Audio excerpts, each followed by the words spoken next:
Assalamualaikum warahmatullahi wabarakatuh. Yang terhormat Bapak Amiruddin SPDI MPDI selaku dosen pembimbing mata kuliah Pusaka Pendidikan. Di sini saya akan berusaha menjawab pertanyaan untuk memenuhi tugas mata kuliah Pusaka Pendidikan. Pertanyaan pertama, apa masalah pendidik atau guru Islam saat ini dan bagaimana solusinya? Rendahnya kualitas sarana fisik. Untuk sarana fisik misalnya banyak sekali sekolah dan perguruan tinggi yang gedungnya rusak, kepemilikan dan penggunaan media belajar rendah, buku perpustakaan tidak lengkap, sementara laboratorium tidak standar, pemakaian teknologi informasi tidak memadai, dan sebagainya. Kedua, rendahnya kualitas guru.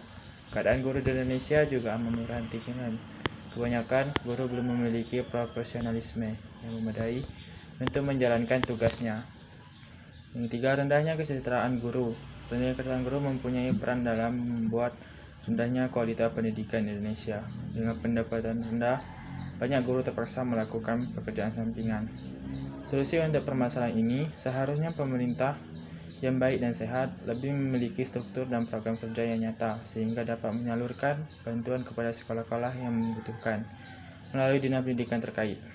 Sedangkan perihal kesejahteraan guru atau tenaga pengajar, pemerintah harus mencari solusi dari kesenjangan sosial yang terjadi antara ASN dan honorer, karena dengan perbedaan yang terjadi menimbulkan perpecahan yang sangat luar biasa. Pertanyaan selanjutnya, ada apa dengan peserta didik Islam saat ini dan bagaimana solusinya?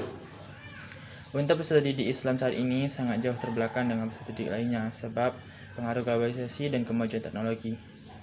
Penggunaan yang tidak sesuai dengan yang diharapkan. Solusinya sangat dibutuhkan peran orang tua untuk mengontrol perkembangan anaknya dalam berinteraksi dengan kemajuan teknologi agar tidak menyimpang.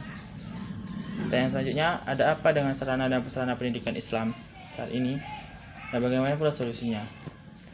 Sarana dan prasarana Islam saat ini tergantung dengan jumlah peserta didik yang bersekolah di sana, sehingga makin banyak siswanya, maka makin banyak pula dana yang akan didapatkan, atau malah sebaliknya. Sedangkan juga dibutuhkan kesadaran dari pihak sekolah untuk menggunakan dana tersebut guna membangun sarana dan prasarana yang memadai. Solusi untuk saat ini dari pengurus pengelolaan bantuan operasional sekolah yang dinaungi Kementerian Agama diharapkan untuk tidak melakukan pemotongan dana lebih besar, karena setiap pencairan ada beberapa potongan dana guna untuk keperluan tertentu yang masih belum tahu kegunaannya. Pertanyaan selanjutnya, mengapa lembaga pendidikan Islam misalnya MIN, MTS, MAN kurang diminati oleh para pelajar Islam? Mereka lebih memilih sekolah di SD, SMP, dan SMA. Penyebabnya dan tak lain karena dari beberapa temuan tenaga pengajar di sekolah-sekolah tersebut belum memenuhi standar yang layak untuk menjadi seorang guru. Solusinya adalah kepala sekolah memberikan arahan kepada tenaga pengajar yang bersangkutan untuk melanjutkan atau menyelesaikan pendidikan terakhir yang mereka tempuh. Pertanyaan selanjutnya. Pertanyaan kedua, jelaskan apa yang dimaksud dengan masyarakat dan jelaskan pula apa yang harus dilakukan oleh masyarakat untuk meningkatkan mutu pendidikan Islam. Masyarakat adalah sekelompok manusia yang terjalin erat karena sistem tertentu, tradisi tertentu, konvensi, dan hukum tertentu yang sama, serta mengarah pada kehidupan kolektif. Sistem dalam masyarakat saling berhubungan antara satu manusia dengan manusia yang lain, yang membentuk suatu kesatuan. Yang harus masyarakat adalah mendukung penuh kegiatan positif yang dilakukan pihak sekolah dan saling menjalin hubungan yang bersifat saling menguntungkan agar tercapai hasil yang lebih baik. Ketiga, apa yang dimaksud dengan lifelong education atau pendidikan seumur hidup? Pendidikan seumur hidup adalah sebuah sistem konsep-konsep pendidikan yang menerangkan keseluruhan peristiwa-peristiwa kegiatan belajar mengajar yang berlangsung dalam keseluruhan kehidupan. Proses pendidikan seumur hidup berlangsung secara kontinu dan tidak terbatas oleh waktu seperti pendidikan formal.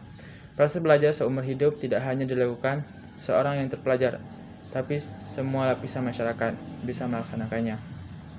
Bagaimana pandangan Islam tentang lifelong education? Islam memandang bahwa pendidikan adalah hak sebagai semua orang, atau baik itu laki-laki maupun perempuan, dan berlangsung sepanjang hayat, atau disebut juga long life education. Sejauh mana organisasi lifelong education untuk menciptakan civil society atau masyarakat madani?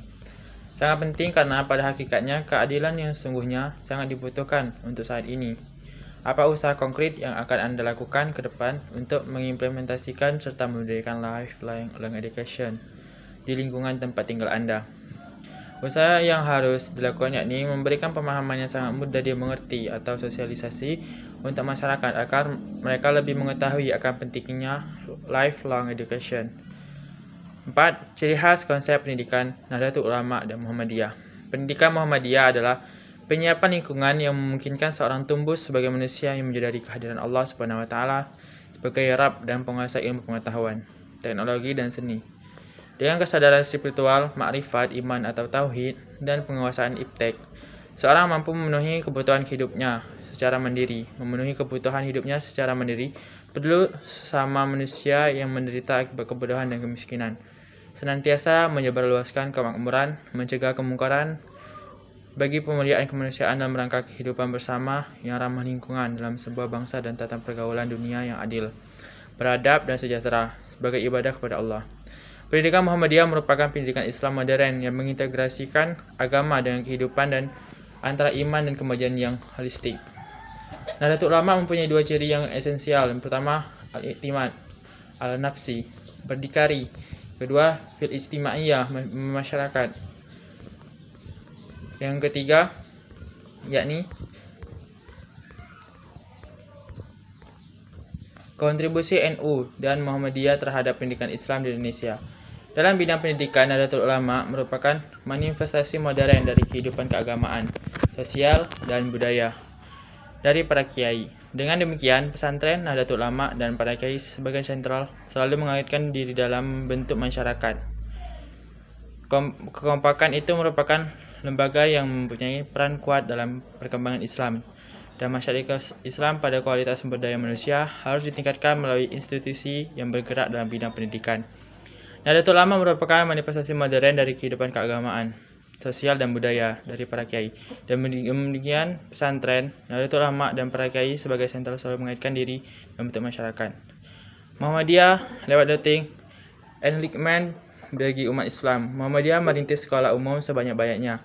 Seperti dikemukakan di atas, tulisan ini mencoba mengangkat bagaimana faktor model sosial atau sosial kapital menjadi kekuatan di dalam gerak Muhammadiyah, sehingga organisasi gerak dakwah ini mampu melakukan modernisasi dan pembangunan jauh lebih dahulu dari negara, terutama melalui pendidikan.